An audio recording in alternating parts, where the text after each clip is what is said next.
Okay, so I would like to start. Welcome everybody who's just logged in. Welcome to this new webinar series on methodologies for greenhouse gas baselines and monitoring in the transport sector that GIZ organizes together with the UNFCCC Secretariat as part of our follow-up to the transport volume of this compendium on greenhouse gas baselines and monitoring, which was launched during the SB meetings, the intersessionals of the climate negotiations in May this year. My name is Urda Eichhorst. I've worked for GIZ on transport and climate change, and I'm very happy to have the opportunity to kick off our webinar series. Today, our topic is fuel economy standards. And just for those who are not yet too familiar, a quick review of the control panel that you see. Essentially, what is most important is what you can see here in the pictures, the questions pane. And I would like to encourage everyone to just type in any of your questions as we go along, and then we will take them up in the Q&A sessions. Everybody is muted, and so please type in your questions and we will pick them up.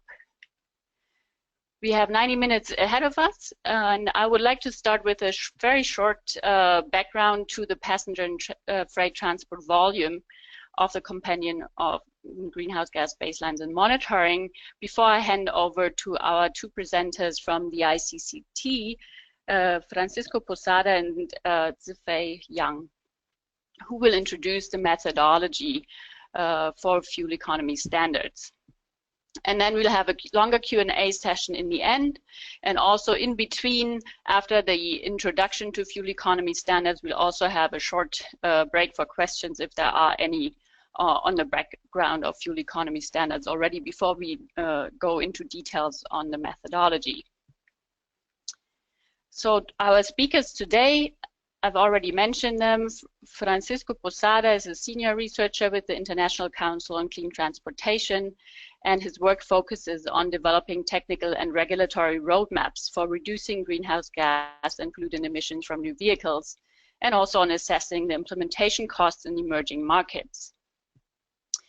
He's done a lot of work on in-use vehicle emission control programs and also published reports on the topic for policymakers. Zifei Yang is also a researcher with the ICCT in the passenger and vehicle and China programs, and her work focuses on global light-duty vehicle fuel economy, including fuel economy standards, but also other fiscal policies and fuel economy labeling, as well as electric vehicles. And she has been largely involved also in developing the Excel tool that we are going to present to you today.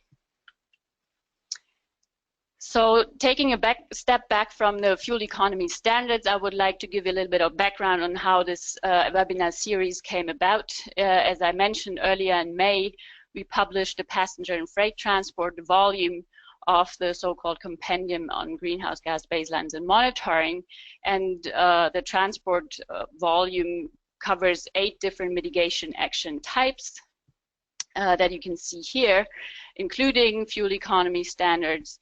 And the volume was developed by GIZ together with the UNFCCC Secretariat and was largely written by Chuck Kushian from the Center for Clean Air Policy. And then the ICCT contributed the chapter on fuel economy standards. And we are planning to publish a second revised edition for the COP23 now coming up in November, including the latest chapter on pricing policies, which was not yet included in the first version, as this chapter results from another initiative, the Initiative for Climate Action Transparency, as part of which a guidance on pricing policies was developed. And as this was going along in parallel, this latest chapter will only be included in the upcoming version. And the transport volume is one of several volumes of the compendium. Other volumes include industry, buildings, or agriculture that are developed also in cooperation with the Climate Secretariat by other organizations as the FAO, World Bank, and also UNDP.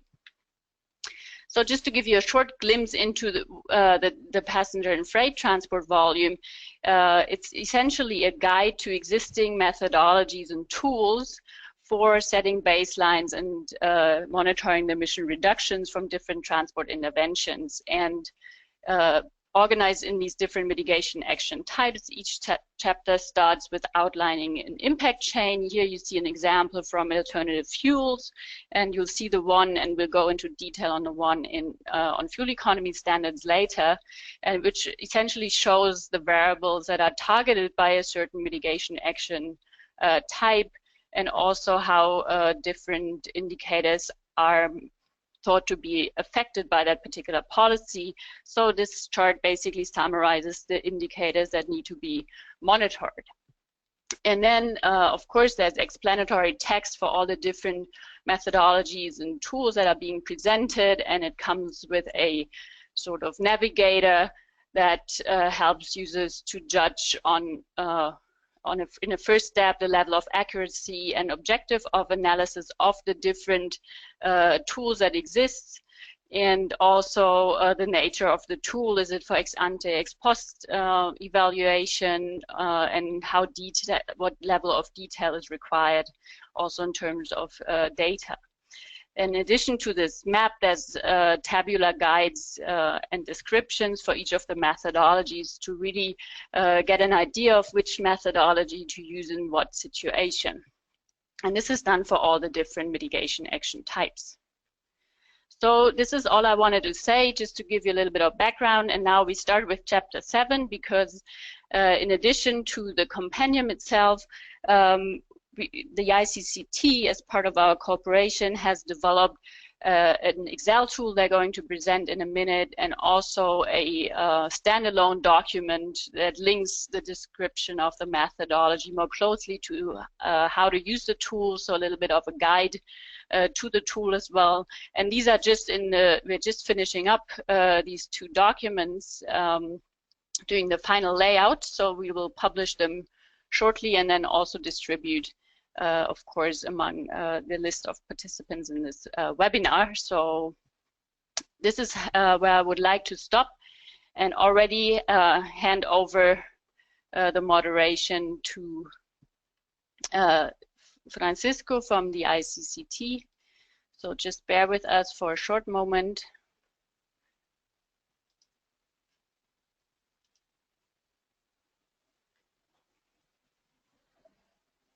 Good morning and hello everyone. Well, first of all, thanks Urda for the introduction, and thanks to you and to Danielle Bongard for your effort and dedication coordinating this large group of contributors to the compendium. We believe that this document is going to be extremely useful to those involved in designing actions to decarbonize the transport sector. Also, special acknowledgements to the German International Cooperation Organization, GIZ, and to the UNFCCC Secretariat for sponsoring this work. On behalf of my team, of my ICCT colleagues, Zifei and Kate, we are very pleased to kick off this webinar series on the transport volume with a presentation on national fuel economy standards for passenger vehicles, and with a demonstration of the tool that we developed for this project, called the Fuel Economy Standards Evaluation Tool, FESERT.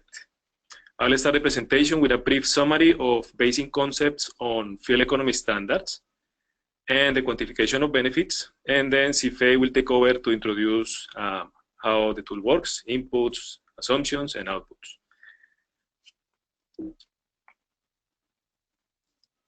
So the ICCT is an independent, just for background for many of you who might not have heard of our organization. The ICCT is an independent non-profit research organization founded to provide first-rate, unbiased research and technical and scientific analysis to environmental regulators. Our mission is to improve the environmental performance and energy efficiency of road, marine, and air transportation in order to benefit public health and mitigate climate change. So we work with many governments around the world. And what is the motivation? Well, we know that the transport sector accounts for about a quarter of global energy-related greenhouse gas emissions, and that road transport contributes the largest portion, with over 70% of that. Most road transportation emissions comes from light-duty vehicles and trucks, as the graphic shows. Transport demand and vehicle ownership also continues to grow worldwide, especially in emerging economies. The IPCC estimates that without mitigation actions, transport emissions could increase at a faster rate than any other energy end-use sector. So there is a big motivation for change. So what tools do we have to face this challenge? Within the Avoid, Shift, and Improve framework, fuel economy standards fall within the Improve strategy. Fuel economy standards will improve the efficiency of vehicles by setting an emission limit that will require the continuous adoption of progressively more efficient technology in new vehicles. And that improvement can be measured and the greenhouse gas benefits can be accounted for. This continuous improvement, if properly planned and complemented with other policies and programs, can lead to the transformation of the sector, a decarbonized future fleet. So what are vehicle fuel economy standards? Fuel economy standards are national level regulations, meaning that they require a legal framework and incorporate elements of compliance and enforcement. The legal framework is typically an act or mandate to improve national energy efficiency, reduce oil consumption, or to respond to INDCs. The regulated entities are new vehicle manufacturers or importers. So each manufacturer will have to meet a limit value. This value is typically proportional to vehicle size or mass. It is not the same for all. We will see this in a minute. The metric is typically either CO2 emissions in grams per kilometer or liters of fuel per kilometer, or fuel economy expressed in miles per gallon or kilometers per liter. They are all equivalent metrics. The choice of metric depends on the legal framework and intention of the regulation. It might be CO2 reduction or fuel conservation. So now let's take a closer look at how this works. This figure shows the European manufacturer average CO2 emissions. Each of those blue dots shows the sales weighted average CO2 emissions of a company in Europe. As you can see, all of them are below the purple line target for 2015. As we said before, compliance applies to all manufacturers, and that reflects on overall fleet improvements. The European fleet average CO2 is the orange point. The European fleet is over-complying with the 2015 standard purple line shown in this figure. Now, the green line represents the target for 2020, which demands a 27% improvement. Some manufacturers will have easier times to comply than others without affecting the overall improvement of the fleet. And here lies the beauty of fuel economy standards as the main CO2 reduction action that any government can undertake. Fuel economy standards set long-term goals. They also set the pace for greenhouse gas reduction from the transport sector, and they provide certainty to manufacturers on what the requirements in the future will be, so they can prepare and budget accordingly. And it provides certainty to regulators on what can they expect. And just for clarification, fuel economy standards are not the same as fuel economy label programs. Fuel economy label programs are aimed at educating the consumer on the fuel economy performance of a vehicle. But what they do share in common is the information, the numeric value in grams per kilometer or liter per 100 kilometers that comes from laboratory testing.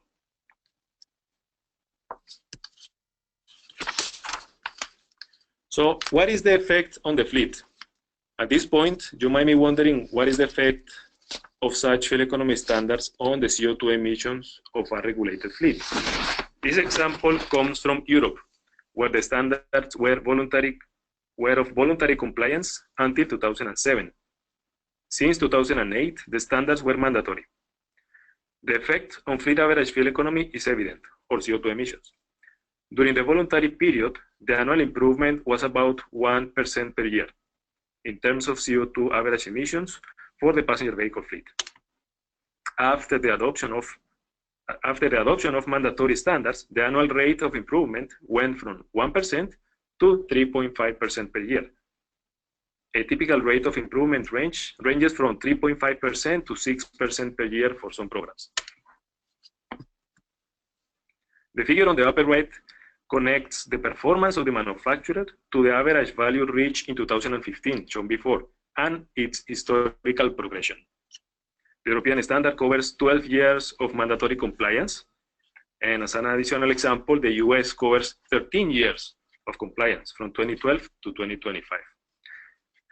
In most cases, these type of fuel economy standards are split into 4 to 5 year phases. This slide shows the historical progression of passenger vehicle fleets from all countries, with CO2 emission standards on the left vertical axis and fuel consumption in liters per 100 kilometers on the right vertical axis. More than 80% of all vehicles sold today are under a fuel economy standard regulation. This is extremely important. Every single manufacturer already offers models in Europe, China, Japan, US, India, Brazil, Mexico, all of them, they have the technology required to meet the standards. Emerging markets will not need to face the cost of technology development. We don't have to reinvent the wheel. And this is a key word, technology. Fuel economy standards work by adopting progressively more efficient technologies to meet those targets. So the average car with an internal combustion engine has an overall efficiency of 15 to 20%. That means that engineers have a lot of opportunities to improve that efficiency. Manufacturers will start with the least expensive technologies and the least complex and move towards the most complex as the fuel economy targets are more stringent. They may start with better transmissions from 5 to 6 or 8 gears and better valve actuation control technology. And then move to electrification via start-stop systems, then include hybrids, and finally move to full electrification. Note that a wide adoption of fleet electrification, electric vehicles, is not achieved by fuel economy standards. It requires other type of incentive programs. Our technology forecast indicates that electric vehicles are going to be required, most likely, to meet the most stringent standards, the US 2025 and the EU 2020 targets, and the uptake is expected to be below 3%. So before we switch gears into the baseline determination and benefit assessment, we wanted to know if you have any questions regarding these fundamental elements. We can take 2 or 3 pressing questions or requests for clarifications on the fundamentals. Yeah, and we already collected some questions here. So what I'll do is I just read them out. Some of them I think may still be answered as we go along with the next part of the presentation. But there was one question, I think, to slide 6, if you can go back to slide 6, on regulating manufacturers. If the graph shows new European driving cycle values. That is correct, yeah. All this information is NEDC. Okay, thank you. And then there was one question which you might have answered when you came to the technology slide, but nevertheless, how can these fuel economy standards be enforced without technology? It's not so exactly clear to me, but maybe there's something you can say about it. If the question is regarding how to enforce, meaning how do we make sure that the vehicles have the performance that is provided by the manufacturer. Let's say a vehicle that I'm purchasing is 120 grams per kilometer. If the country doesn't have the technology to test the vehicles or the laboratories to do the testing, then it can be designed, let's say the implementation program can be designed in such a way that the beginning of the program can be based on information from manufacturers, and in parallel, the program can start planning for the implementation of a laboratory in the long term. So it is not a barrier for implementation. We should start the program, fuel economy standards, and we should plan also accordingly to have the proper equipment to do the testing and the verification of that information. I hope that is answering the question. I don't know if maybe we can go back later on at the end and talk more about technologies, if that was also the intention. Yeah, we'll take it up if there comes an additional question to that. Then maybe there's a more fundamental question, so I'll take this up first. What exactly does fuel economy mean? Fuel economy. The fundamental, yeah, that's a very good question, actually. It talks about how much fuel. Okay, so there are three different metrics. One can be fuel economy, which is the distance traveled by unit of fuel consumed. So basically, distance by fuel or energy. We can talk about basically equivalent. That's fuel economy. Then we have fuel consumption, which is the amount of fuel that is consumed by set distance. Typically is expressed in liters per 100 kilometer. And the third option will be the equivalent in CO2 emissions, which is the form of the European target, or the metric of the European target. This is what we see in the figure right now, is in terms of CO2 emissions in grams of CO2 per kilometer. So these are three different ways to express the same concept, is how much fuel is going to be used per distance, or how much CO2 is going to be emitted per distance driven. They are all equivalent. Okay, thank you very much. I think we can take two more questions now, and then we come back to the rest in the end. There's one that says, it seems the standards don't encourage a weight reduction of the vehicles. However, reducing the vehicle weight is very effective for increasing vehicle efficiency. Can standards somehow be adapted to ensure vehicle weight reductions are considered for vehicle efficiency increases? That is an excellent question. The European target, as the person who's posing the question already describes, doesn't incentivize the adoption of weight reduction technologies. That is exactly right. There is another metric. So the solution to this dilemma is the adoption of footprint-based standards. By adopting footprint, which is let's say the size of the vehicle, we can think about the footprint as the area, the shadow area within the tires. So if you look at the rectangle that is defined by the contact point of the four tires of the vehicle, that will be the footprint. That's an option. And that, by using that as the input into the target input, we disconnect the vehicle weight with the target. So there is not going to be an incentive to increase the vehicle weight, and the technology that is used for reduce the weight of the vehicle can be actually used and will report benefits in terms of CO2 emissions.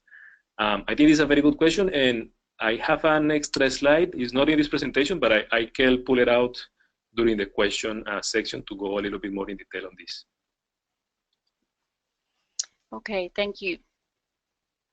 So there's more questions coming up, but I think we will first maybe just take up one more, and then we'll go on with the second part, and then come back to the questions that have been posed. So there's one that says, is fuel economy determined by the technology or by the fuel?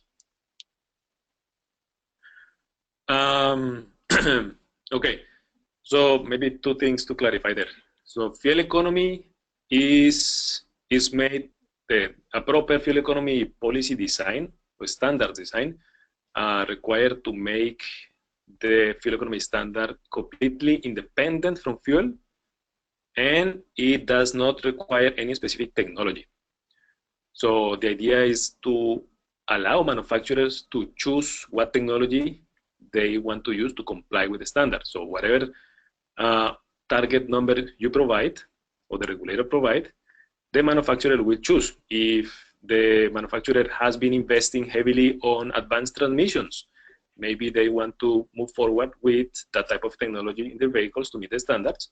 But if the manufacturer has been investing heavily on, let's say, advanced fuel injection technologies, so the manufacturer has that flexibility. In any case, the objective is to provide the flexibility to the manufacturer to meet the standard with whatever technology they see fit. I think there is another associated question about the fuel, but we can go into that a little bit later on after the presentation. The fuel economy standards, the best practices today require no specific fuel for compliance. Gasoline, diesel, CNG, LPG, any vehicle will be subject to the same numeric target, or manufacturers who are selling those vehicles will be subject to the same target. Okay, thank you. Maybe just because this adds up to what you're just saying, is the last question I'll take in this part is, shouldn't CO2 coming from renewable sources be treated differently, for example, from ethanol or sugarcane? Yeah, that is a common practice that we have seen taken by Brazil. They do have a different way of treating the emissions from vehicles that are basically powered by E22, which is 22% of ethanol content. We believe that from a technology incentivization perspective, so we want to make sure that new technologies are brought into the market. We want to take that independently of fuel source.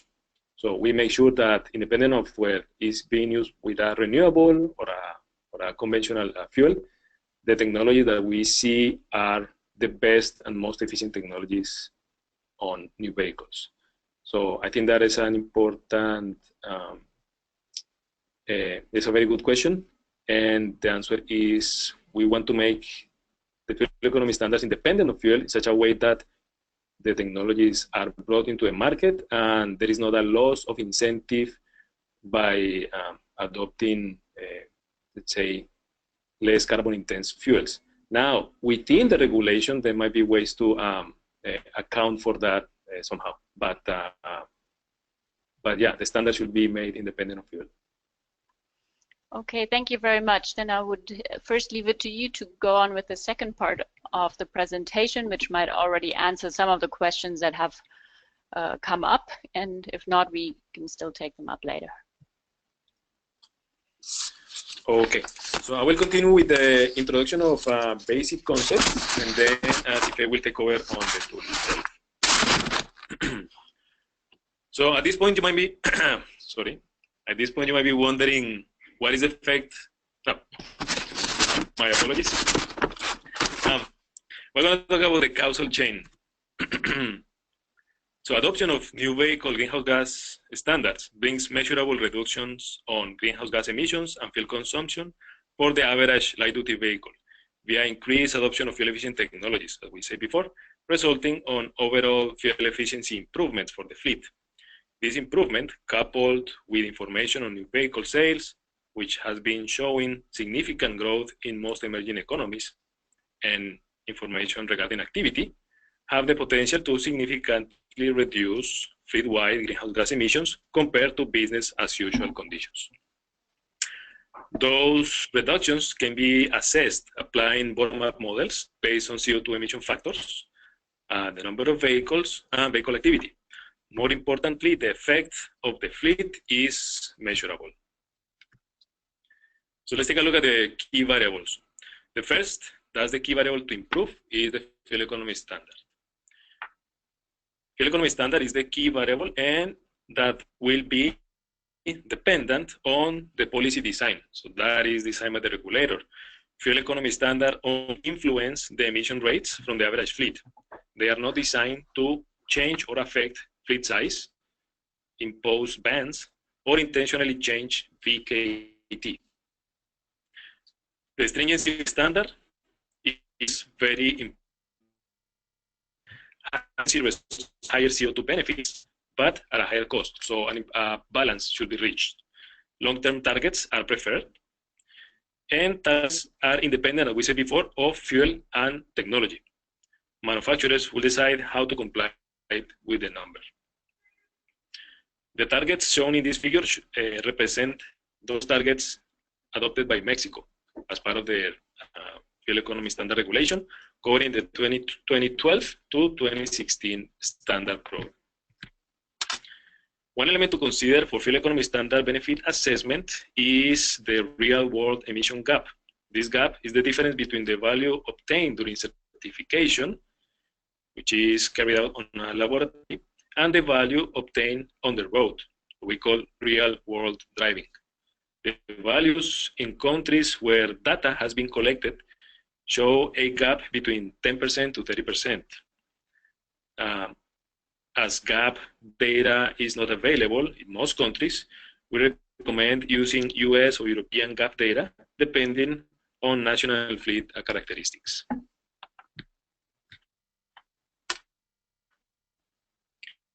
The second variable is the number of vehicles. So for monitoring and baseline determination activities, the number of vehicles is equals. Economists national new vehicle sales are all for fleet groups, each selection numbers.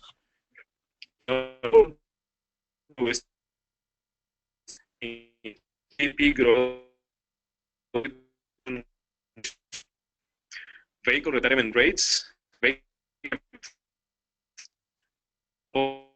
to better estimate the outflow of vehicle fleet.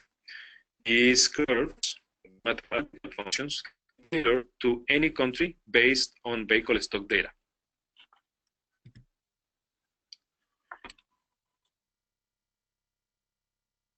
Per year, or VKT, is an input for calculating total fleet consumption and greenhouse gas emissions. Typically, the input comes an average value by vehicle type. As an example, there is one for light-duty vehicles, another for heavy vehicles, urban buses, and taxis. This information comes from national statistics data published by national road or transit authorities. This input does not require active monitoring as part of the standard design or MRV or ex ante and ex post activity, but it is recommended to observe official publications for significant changes on fleet average VKT values. Updates can be planned as part of additional regulatory phases. VKT does not change with vehicle age or efficiency. VKT degradation curves can be developed to account for that, or can be adopted from simpler markets. The rebound effect is an unintended effect of fuel economy standards. This is the potential increase in vehicle activity due to drivers experiencing lower driving costs. Mathematically, the rebound effect is therefore as an elasticity of about 10%. That means that if a fleet reduces the fuel consumption by 30%, the VKT effect is an increase of 3%, or the 10% of 30%. Now my colleague Zifei will walk you through the tool that we developed for evaluating fuel economy standard baseline determination and the benefit assessment. Thank you, Francisco. So with the context and basic methodologies that Francisco just provided, we developed a fuel economy standard estimation to translate methodologies into utilization. And we call this tool FESAT just to simplify its name. So in general, FESAT evaluates the impact of fuel economy standards with two indicators, the CO2 emissions and fuel consumption. Given that the gap between the real-world performance and certified value become a more significant concern to regulators, the two also evaluates the real-world performance on both indicators. Our assessment consists of a baseline analysis and a mitigation effect evaluation. The baseline analysis is to help users to have a better understanding of the fleet, and the mitigation effect evaluation is based on comparison of the business as usual scenario, which is a scenario if no standard would have been adopted, and the mitigation scenario once a standard is adopted and implemented. Ex-ante and ex-post analysis compares the expected impact of the standards and the impact with real achievement. We built up FASAD not only as a demonstration, and more important, as a tool that is flexible to be adjusted and used for other markets. So the tool is pretty user-friendly. It is set up in Excel and clearly indicates the property of various elements with colors. The tool includes straightforward explanation for each part. Our section have preloaded with example data. If the user plan to input customized data, there's guidance on the side to explain each parameter. With Excel setting, the underlying calculation process is transparent and is open to be adjusted, especially if there is more complex situation that goes beyond the scope of this tool. Lastly, there are suggested figures and data that can be used directly from the tool. We use Mexico as an example in this FASAD.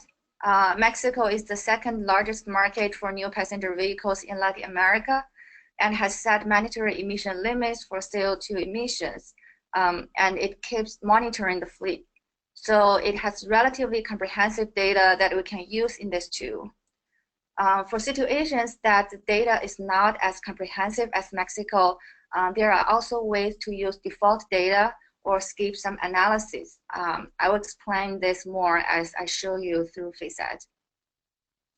Open the tool has 9 tabs with the first tab as an introduction page. The cover page lays out the content of each tab, from defining the scope of and the boundary of these tools and examples, the baseline input analysis, the standard tab, our assessment tabs, to a summary page at the end. In the yellow cells on the right column, there is a brief description of each type about how it can be customized to users' needs. The scope of the example use of the tool is limited to Mexico situation, but it can be extended to broader scope. For example, the model can apply to both passenger cars and light commercial vehicles, either domestically produced or imported, whereas our example only models the passenger car standards. In addition, the Mexico Fuel Economy Standards is a national standard on CO2 emission. In other cases, it is possible to have a regional or cross-national standards like the European countries, and the standards can target at something alternative or similar to CO2 emissions, such as the fuel consumption or other greenhouse gases. So this is just to see the real scope of the tool can go beyond the example that we show for Mexico. Then going into the input. The input needed to carry out the baseline analysis is not very complicated. The ideal data source is always the vehicle registration record if that's available. Looking at this screenshot, the column coded with the bluish color are the key variables. The column coded with orange are additional useful information. Those in the orange boxes are the most important data for Mexico analysis that include sales, CO2 emissions, and footprint. In some other cases, the vehicle weight is more important if the standards is based on vehicle weight, as you just see in the European cases. If your consumption or efficiency data is available, they can be easily converted to CO2 emissions and input in these tabs. Note that the fuel consumption in the table refers to the gasoline equivalent fuel consumption. It is to ease the analysis later. If the original data is based on a specific fuel, data need to be converted based on the energy intensity. For the case of Mexico, we didn't specify the fuels, mainly because the vast majority of the fleet, of the passenger vehicle fleet in Mexico are gasoline vehicles. And users can add additional specifications if that is relevant to policymaking. But we think the current setting can cover most existing policy situation. The users can also choose different levels of aggregation for their input data. They can put the data by model or aggregate for a vehicle segment with a particular fuel type or aggregate with the same models. The input for the example here are aggregated data in order to represent the actual specification of the Mexican fleet while limiting the length of the example list. So in real world, if you have your input by model, the list will go much longer than what you see in the example. And all the inputs will then fit into the baseline analysis, which helps the user to better understand the fleet structure and specification. The two provide results to all specifications in the example data. What relevant most to the following analysis are the fleet average emissions. I want to mention that the baseline analysis is not necessarily a prerequisite of the mitigation impact analysis. If the user already have the fleet average data, it doesn't have to go through the baseline analysis and can go directly use it in the following module. But if the user doesn't have a ready-to-use fleet average fuel consumption or CO2 emission value, this analysis provides a good reference. In the two, there are also other target analysis and figures that user can use. For example, the barbell chart on the left look at the fleet average CO2 distribution by manufacturer. And the pie chart on the right illustrates the sales market share by segment. All this analysis will be useful to track the market changes and can be helpful for the standard making. There is a separate tab in the tool for users to input the standard targets of the fleet. In some cases, the annual fleet average target need to estimate it based on the fleet projection. Users can enter the year and the corresponding CO2 targets manually in the orange cells. These values listed here will be directly used for mitigation effect evaluation.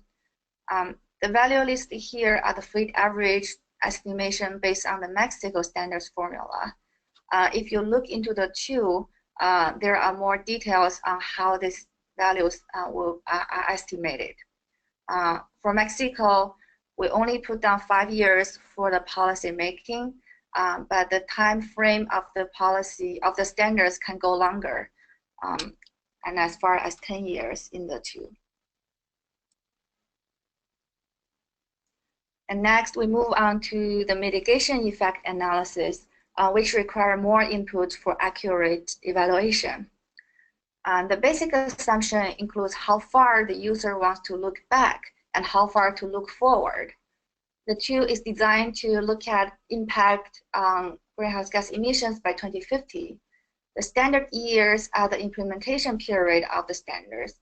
For the case of Mexico, we take account of 2 years of voluntary standards and 3 years of mandatory standards. We assume that both standards will make an impact on the vehicle, on the fleet performance. The second tier of input mostly come from the baseline analysis, including the baseline year, the CO2 emission, and relevant parameters. There are also advanced modeling assumptions. The sale change rate is used to track historical sales or predict future sales. This assumption can be used whenever the information is not available. So if the user has more dynamic assumptions of the sales changes or real historical sales statistics, you can manually input the sales data. we have a built-in functions in the tool that in case you don't have any historical statistics, you can use the baseline, the annual sales in the baseline year and the vehicle stock at the baseline year to estimate the historical sales growth rate. And in addition, for Mexico, we have assumptions of the vehicle travel 18,200 kilometers a year, and the rebound effect of the VKT is 10% of the CO2 reduction rate. We assume that the fleet average CO2 emissions won't reduce without standards, and we assume the on-road CO2 emission would be 20% higher than the test value. All this input can be adjusted by the users. There are two other important preset defaults. One is the vehicle survival rate that shows how fast the vehicle retired. The second is the VKT deterioration rates by age, which means the distance of vehicle travel annually may decrease as a vehicle age. These assumptions are based on the motor vehicle emission simulator, aka MOVES, developed by the US Environmental Protection Agency. Again, this can be easily adjusted based on customized research results if the users have them. After all the input are set in the tool, this is a screenshot that illustrates the result of the mitigation effect analysis. It basically shows the total CO2 emissions from the vehicle fleet and their business as usual scenario and standard scenario, and also calculate the reduction percentage for you. This data also translated into fuel consumptions. Similar number reflects to the adjusted to real world conditions. Note that the percentage of reduction will increase as the prediction year increases. So for the space constraint, the total CO2 reduction you can read in the slides is 3% by 2018. As the efficient vehicle increase and the old vehicle retire, this percentage will increase to 7% by 2030 and about 9% by 2050. There are also figures that help to interpret the impact visually. The tool has an additional function to monitor the real outcome after the standard take effect. The ex-post modeling is very similar to the ex-ante evaluation that I just explained. The main difference would be the real fleet average CO2 level and any other assumption changes are needed based on the real observations, such as the real VKT rebound effect and the real sales growth numbers over here.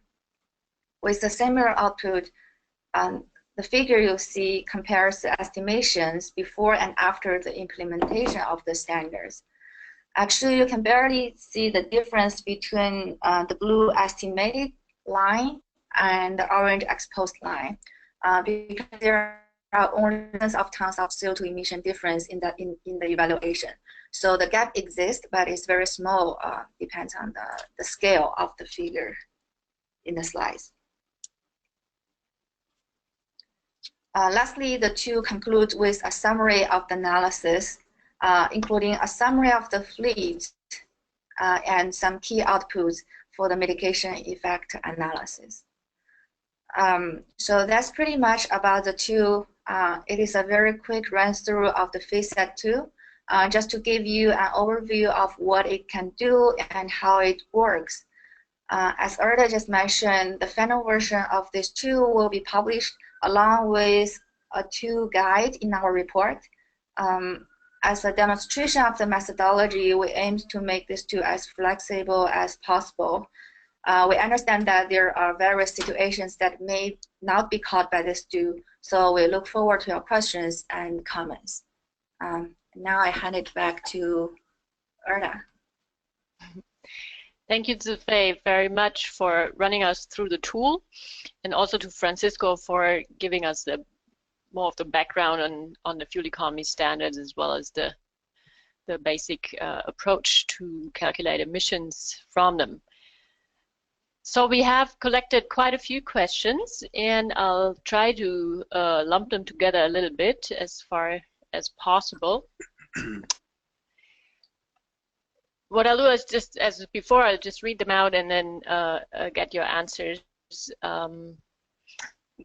So the first question is how, against what basis is the fleet average fuel economy calculated? Is it as a mean, a weighted mean, or a median of vehicles produced by a certain manufacturer?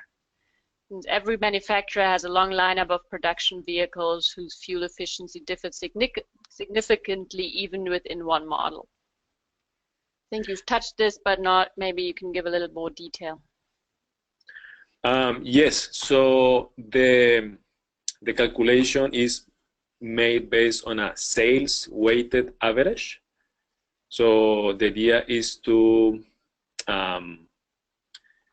basically multiply each of the vehicle model CO2 values times the sales. So for each of the models, you add up this this product, and then you divide by the total sales number. So you get a sales weighted average value. Okay, thank you very much for the clarification. Then there's a question, what about well-to-wheel emissions? How are these taken into account? Yeah, that is an excellent question. The reason why, in most cases, the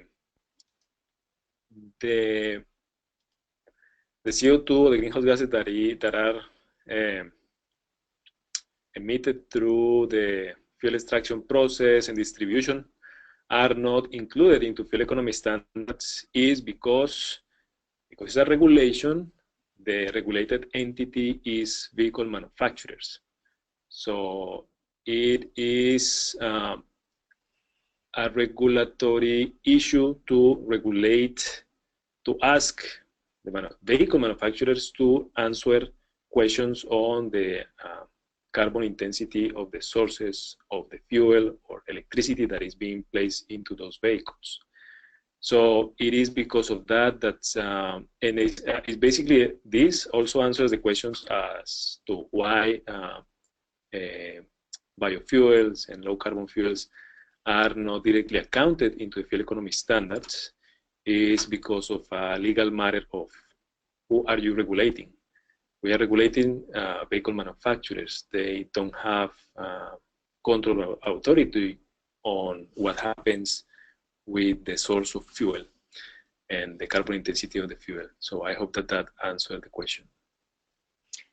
Okay, thank you very much. So basically it's not accounted for because it's a different type of regulation. So the upstream emissions are not accounted for by a fuel economy standard. But still along this line, we have a related questions that reads, if countries and companies are looking at eliminating sales of liquid fueled cars in the midterm future, what is the value of fuel economy standards to eliminate liquid fueled cars?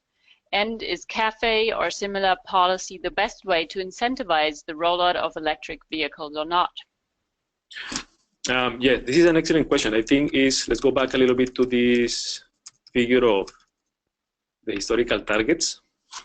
So what we see in this figure is a trend, and this trend points toward a zero value in the future. I believe that is where we all want to be. We want to decarbonize the transport sector, light-duty vehicles, heavy-duty vehicles, motorcycles, buses. We would like to see that. We know that is where we have to go if we want to tackle the climate challenge. But I see, or I wouldn't say but, and I see fuel economy standards as a very powerful tool to solve on a very progressive way this need to reduce the impact of the transport sector and create the conditions for vehicle electrification. Vehicle electrification is a whole different say environment or problem to solve. because you have to account also for electricity distribution, charging stations. There are other questions to be answered regarding electric vehicles. So fuel economy standards, and I believe I mentioned this in one of the slides, are not going to be the main driver of vehicle electrification. We estimate that less than 3% of vehicles are going to be needed to answer a fuel economy standard. Let's say if we look at this figure, the 95 grams per kilometer, or the US standard for 2025, and that is going to require less than 3% of electric vehicles to meet the target, but that's in 3 years. So as time passes, and the European Union is already looking at 2025 targets, 2030 targets, there is going to be an increasing demand on vehicle electrification. So this 3% that is needed for in the next 5 years, maybe is going to move to a larger number. So fuel economy standards are going to help create the conditions for vehicle electrification, but it is not going to be the main driver of vehicle electrification. That is going to be led by national regulators or local regulators through incentive programs, tax reduction program for vehicles, different non-tax incentives, non-fiscal incentives for parking spots, things like that. So there are options to deal with that, and maybe the easier way is to start with buses. We can move a large sector of the population using electric buses, and the price of electric buses are coming down. So, but this is obviously outside of the fuel economy standard framework. So I think. Okay, thank you. Maybe one more question on that one that just came in and takes it up. It says fuel economy standards do include super credits Yes. for electric vehicles, so they are not completely technology neutral. Yes, that is, let's say, part of the fine elements of the negotiation process with manufacturers, and the super credits have been implemented in the US and in some other regulations. In Europe, we also have super credits, and that is a reward for manufacturers to invest and incentivize the adoption of electric vehicles. I think that as long as the value of the incentive doesn't affect the total, let's say, the performance of the non-electric fleet, all the internal combustion engine vehicles, that is a valid tool to incentivize electric vehicles. And actually, thank you for bringing that up. Yeah, so there are some like fine elements within some regulations that promote the adoption of electric vehicles, although that is not the bulk of the regulation. That's not where the bulk of the benefit is coming from. And I also want to mention the super credit will gradually phase out. For example, I think in the US regulation, the super credit the multiplier will reduce to 1 by 2025. And in countries like Europe and China, that is also decreasing over year. Yes, that is correct. Okay, thank you very much. I think this also shows that fuel economy standards are not, just underlines that they're not the same in every context. So, of course, there's always it's always needed to take a detailed look at how the policy is defined in detail. Now I would like to take up another set of questions that relates to the issue of the rebound effect. So I would like to put a few of them together. If VKT increases and makes the total fuel consumption increase, does this mean that the fuel economy standard implementation is not successful? So has the fuel economy standard failed if we see a rebound effect, essentially is the question. And related to that, so what could regulators do to address the rebound effect? So with respect to the rebound effect, this is well, not controlled by the fuel economy standards. The magnitude of the rebound effect, in my opinion, is not big enough to call to say that regulation is not going to be successful because of that. We're talking about estimates of 10%, which is, and I want to clarify a little bit more the concept of a rebound effect. That should be treated as an elasticity. And so when we say 10% means that, let's say, the effect in VKT will be 10% of the benefit on fuel economy or fuel consumption reduction. So if we again say that the fuel economy program is going to reduce the CO2 emissions by 30%, the fuel economy is going to be or improve by 30%, the VKT is going to increase by 10% of that 30%, which means 3%. The number, the mathematical modeling is quite complex. There are a lot of assumptions, and there is a lot of variation in this 10% figure. We're using this number because that's what EPA is using for the US regulations. But each country will respond differently to fuel price, so the drivers will respond differently to fuel price and to the saving regarding fuel cost operation. In countries with a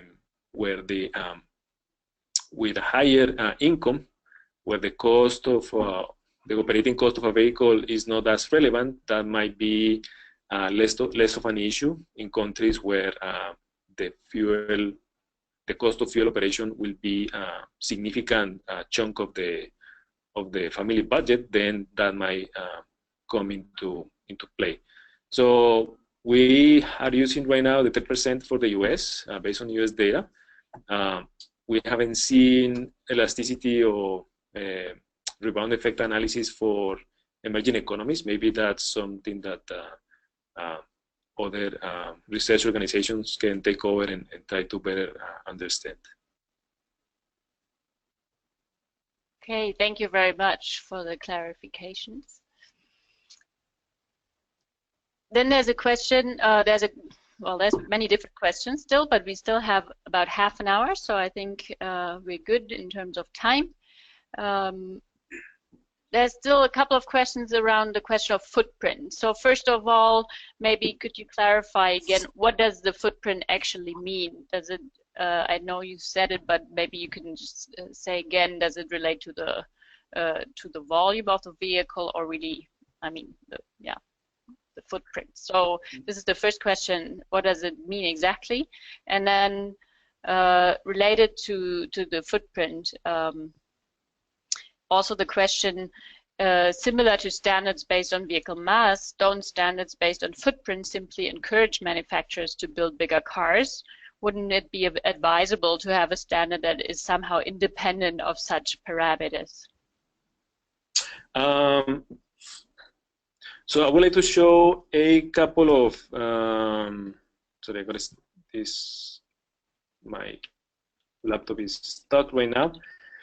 I do have one slide that explains the idea of footprint. So the basic definition is the area within the tires. So if you think about the projected area, or the area that is covering the contact points of a tire, of the 4 tires of the vehicles, then you have a rectangle, and that rectangle is what we call the footprint of the vehicle. Is basically the wheelbase, the distance between the front and the rear axis, and the distance between the tires, the front and rear track width. So that is the basic definition of footprint.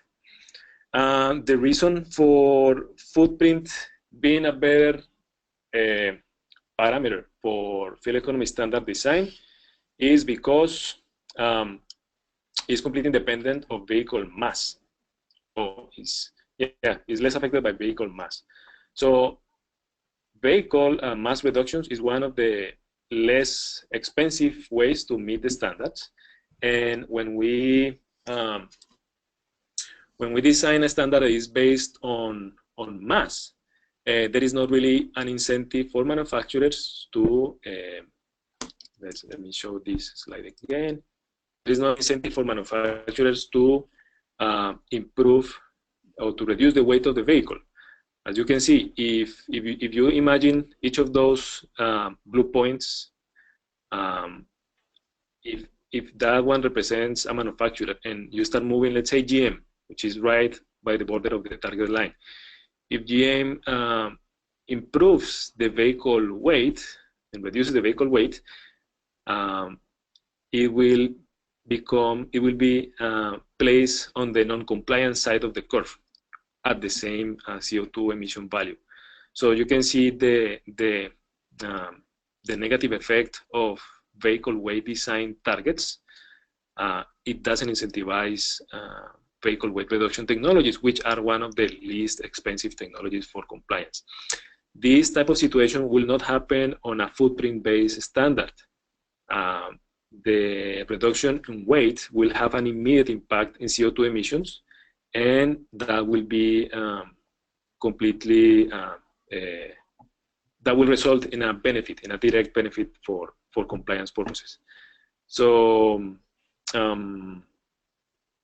there is a significant benefit in using footprint-based standards compared to mass-based standards, and that's our recommendation for fuel economy standard design, adopting this type of fuel economy design is footprint-based instead of mass-based. Okay, thanks very much for the clarification. Then I have now a set of questions that relate a little bit to the question on to what extent can we transfer the analysis from the European or American markets to other contexts. So first question, is the real world adjustment factor applicable to all countries, or would you have to use different values for real world adjustments? That is an excellent question, and it's something that we would like also to get a better sense.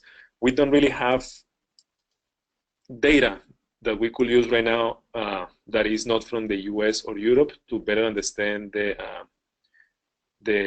fuel economy gap, or the real world emissions gap. There is some data from China, maybe? I think we're going to publish a paper that look at the real world, the gap for Japan, China, Europe, and America. I think there is a range of this real world adjustment factors. It'd be around like 20% to 40%. Mm-hmm. I think for the European countries, this percentage has been increased from around 20% to 40% over years, and it's still keeping increasing. So it depends on the different test cycles. I guess for the China is under the NEDC, for the Japan that is tested under JC08, and based on their the road situation, the traffic conditions, it may vary a little bit across countries. Yeah, and thank you, Zifei, for bringing that up. Test cycle is important to mention. Europe is moving, this year, is moving from the NEDC to the WLTC, and that will significantly reduce the gap. So the new vehicles that are tested, the information coming from those tests is going to be way closer to real-world applications. Now, most countries around the world follow the European standards based on the NEDC, the old driving cycle, and that's where the gap is the strongest. So I think it's a matter of keeping track of information in that regard. Even though there is nothing coming from developing countries, there is no statistically significant data. We could say, yeah, we could use these thousands of vehicles or information on fuel economy from these thousands of vehicles to develop a gap value for a emerging market. We don't have access to that yet. So at this stage, we could just use what we have, which is use the numbers that come from each of these countries. As Zifei already mentioned, China could be a good model for Southeast Asian countries, and Japan. So this also does not negate the benefit of fuel economy standard. I want to make this clear. This will impact the total contribution, but the fleet that is covered under a fuel economy standard is going to become more and more efficient because more technologies, more advanced and more efficient technologies are going to be required to meet these targets. So we have to be careful, and we have to try to monitor the gap and the objective is to have a better sense of the benefit of the greenhouse gas in terms of greenhouse gas contributions, but it does not negate the impact on the vehicle fleet, which is better technology, more efficient technology for each of the new vehicles that are entering the market. Okay, thank you very much. And maybe just in addition to that is the question, what driving cycles are used in the lab to measure the fuel efficiency of the vehicles? Yeah, so the main test cycles, as we mentioned before, for Europe is the new European driving cycle. It's called NEDC. That is used, was used till September of this year in Europe. Now they're moving to the WLTC. Most of the world uses the NEDC. North America, which is Canada, the US, and Mexico, use the FTP and the highway test cycles. That's then the test cycle that is used on this side of the continent. And Japan has its own drive cycle, the JC08. China uses NEDC, no? Yes. Yeah, China uses also NEDC. Okay, thank you. And then the question, but you've already touched on that, and it's a big one, so we might we cannot fully answer it maybe here. Is this the question is how can you ensure that they are as close as possible to reality to avoid a Dieselgate situation that happened with regulated air pollutants? Yes, I think that that was the situation with Dieselgate was a wake-up call to, especially in Europe and in many countries that do not have a comprehensive compliance and enforcement program. By compliance and enforcement, I mean the ability of the regulator to take a vehicle and carry out tests under controlled conditions and verify that the numbers provided by the manufacturer are as listed. So the US have a very strong compliance and enforcement program, but diesels went under the radar for many years because they were a very small fraction of the vehicle sales. So they were not, let's say, out of the budget for compliance and enforcement. That was not, you make a Pareto of priorities. Obviously, the small sales were never part of that pool of vehicles to be tested. So yes, the recommendation is please do plan for a compliance and enforcement program. That is something that can be done in parallel to fuel economy standard programs and to air quality or emission control, vehicle emission control programs. So it can cover both the greenhouse gas emissions and the pollutants, NOx, PM, CO. So it will pay off on both sides of the impact of vehicle operation. So that's our recommendation is in those countries that do not have the capability to do the testing, the fleet is growing, and we believe that a good investment of resources will be to have its own compliance and enforcement program with a laboratory. It doesn't have to be the starting point of a fuel economy standard regulation, but it is highly recommended to implement one in the future. Okay, thanks. Just because we have now 15 minutes left and we still have a couple of questions, may I ask you to first maybe try to keep the answers a little short so we can try to cover most of them.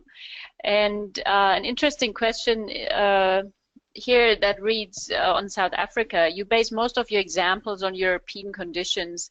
Does that mean that the government will have to pay for imposing the regulation on manufacturers to sell efficient cars year by year until they meet the target of 2050 in a case of South Africa? And if not, who will pay for it? So I know you're a little bit familiar with South Africa, so.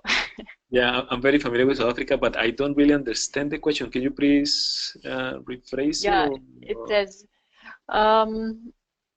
so I don't actually see the relation to Europe, but does it mean that the government will have to pay for imposing the regulation on manufacturers to sell efficient cars until they meet the target of 2050? I'm not sure if there's a target.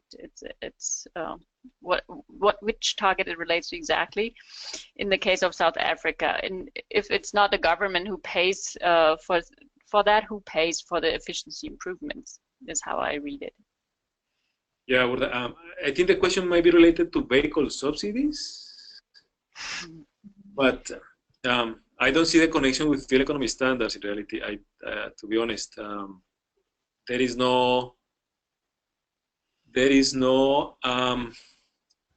monetary implication in terms of fuel economy standards unless there is non-compliance where penalties are applied, and the manufacturer that doesn't meet the standard will have to pay a penalty to the government,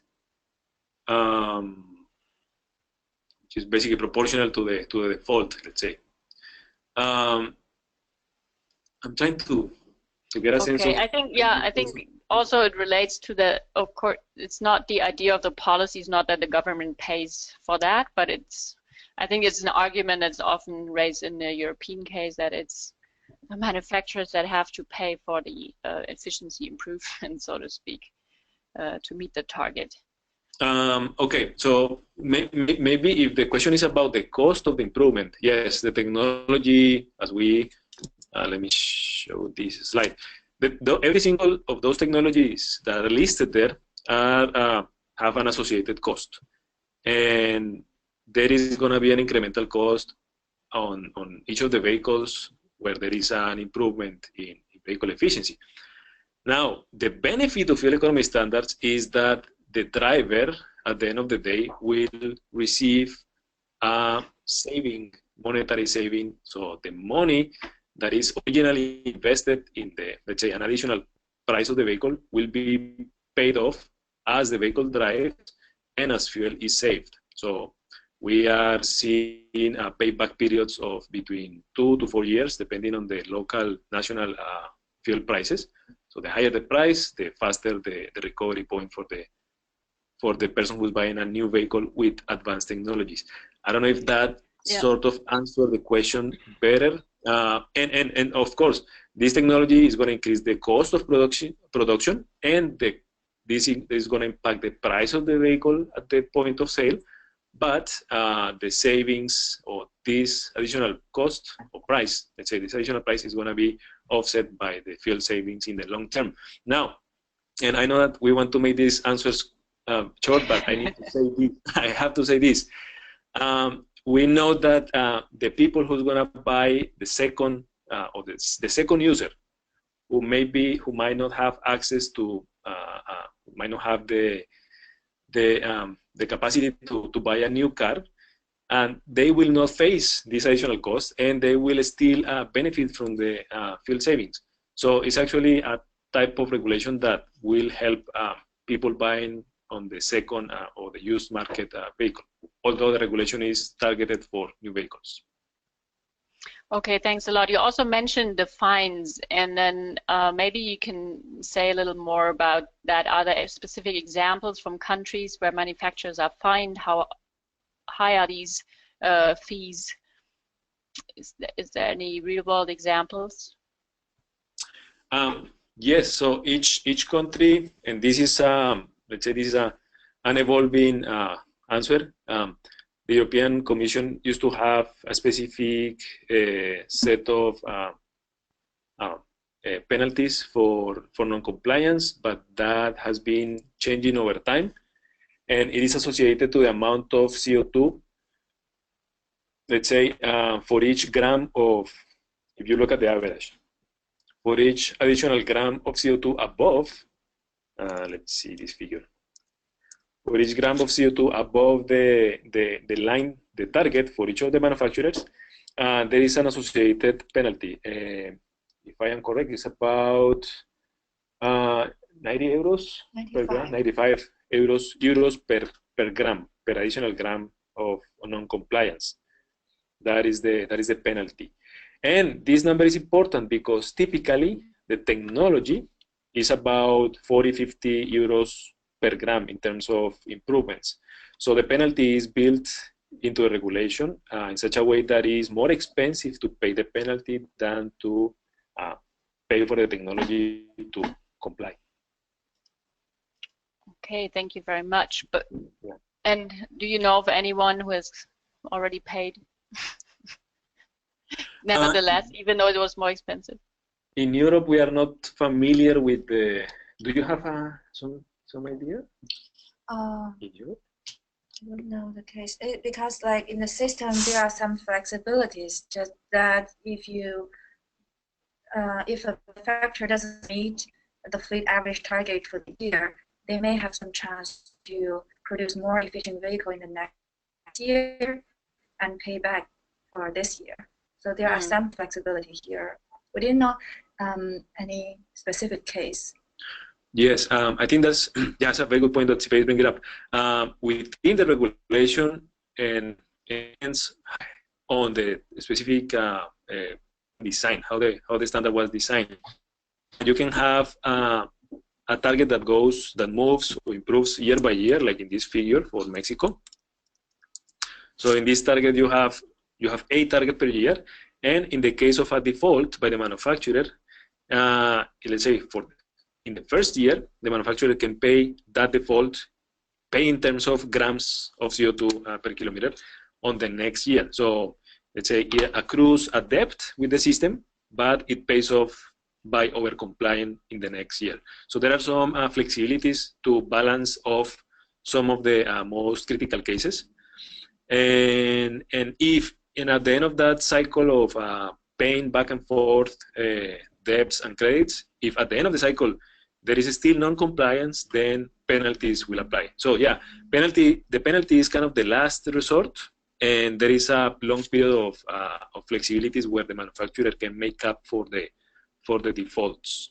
That's another policy or design option.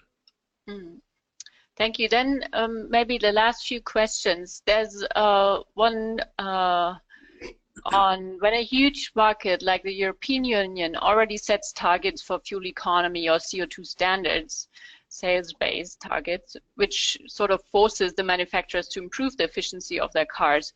Wouldn't that automatically impact other markets as well that are close to Europe or close to the US for that matter, given that the same cars are sold also in the greater region? And do other countries then also need their own fuel economy standards, or is it enough if the large manufacturing countries impose fuel economy standards? And related to that, also a question of what should countries whose automobile market mainly relies on imports of second-hand vehicles do? So, okay. How about other countries?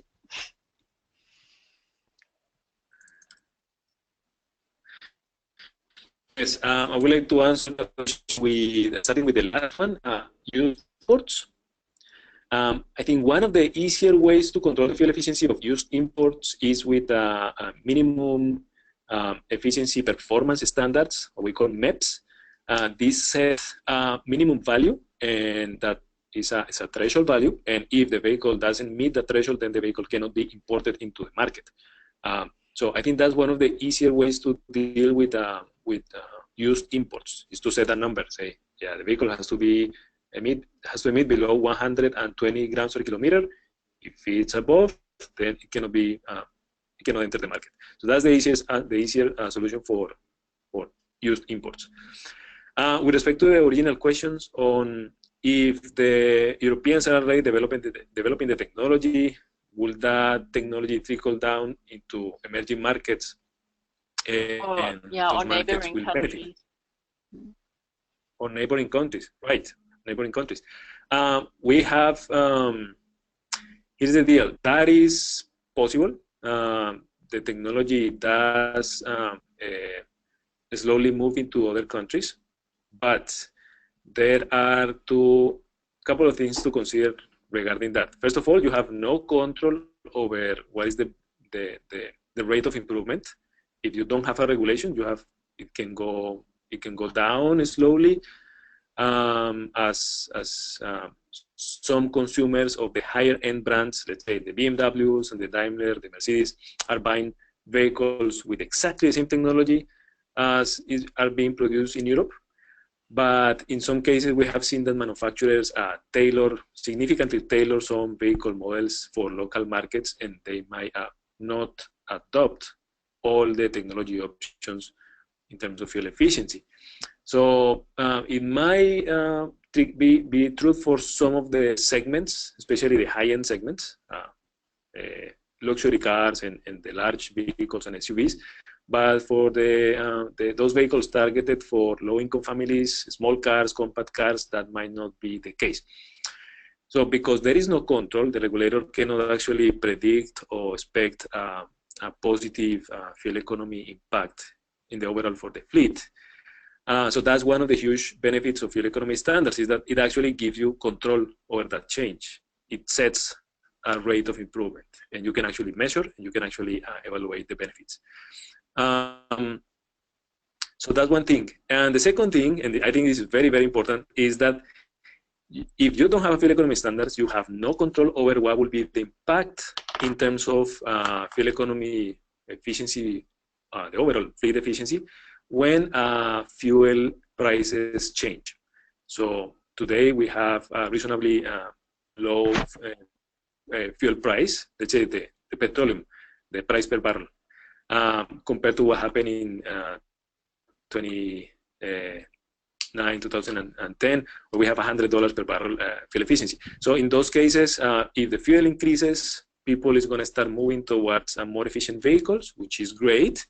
But what we have seen right now in the US is that the opposite trend is happening. Even though the standards are being more stringent, the over-compliance that we used to see when the fuel price was high is not that large anymore. The manufacturers are still able to comply with the targets, but the market, the people, consumers, are demanding SUVs and larger vehicles, less efficient vehicles, because they feel that the fuel price is low and compared to what was a couple of years ago, and they might shift the market without controlling for that. The regulator will not have control over that response. So basically, the fuel economy standard will be a shield, will be a measure to prevent a high variation in terms of overall fleet CO2 emissions when fuel price fluctuations occur, which might happen.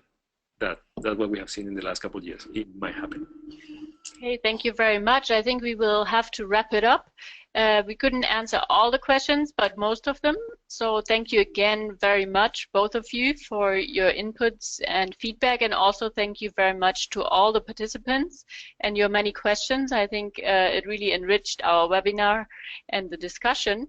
Maybe just in the very end, there's been 2 more questions on the tool itself, so we can also maybe pick these 2 up, and then also just to say it again that the tool is basically ready. We're just finalizing the layout of the guide that also explains how to use the tool, and we will make everything available online shortly, and also can send it as a follow-up to the participants of this webinar. And the tool will be freely available at no cost and is largely adaptable, as Zifei explained, to the local data. But maybe just explicitly, there's one question: do you consider to produce FAST not as an Excel but as a calculation manual where all the steps are explicit, Well, the guide pretty much explains how to approach it. It doesn't exactly look like a CDM methodology with a function for each of the different steps, but it explains quite clearly the different steps, and also in the Excel itself. I think it's very easy to follow the different steps, because you can actually see into the functionality behind each of the cells. But correct me if I'm wrong, Zifei, if you want to add to that. Thanks, Urda. I agree with you. So in the two guides, there are more detailed explanation of different parameters and how to change it. It's more concrete than what I just described. So yeah, so I think that would help to adjust the two. Okay. Well, thank you very much, everybody. Again, it's 1 minute past our time, and I would like to close the webinar here. Thank you again, everybody, very much. You made this webinar a success, and we'll make the recording available also automatically after this webinar, and we're looking forward to maybe see or some of you again in the next webinar that is coming up in December, and will focus on the issue of urban transport programs with inputs from Chuck Kushian from CCAP, as well as from one of our own colleagues on methodologies for urban transport emission quantification. Thank you very much. Goodbye. Thank you. Thank you. Bye-bye.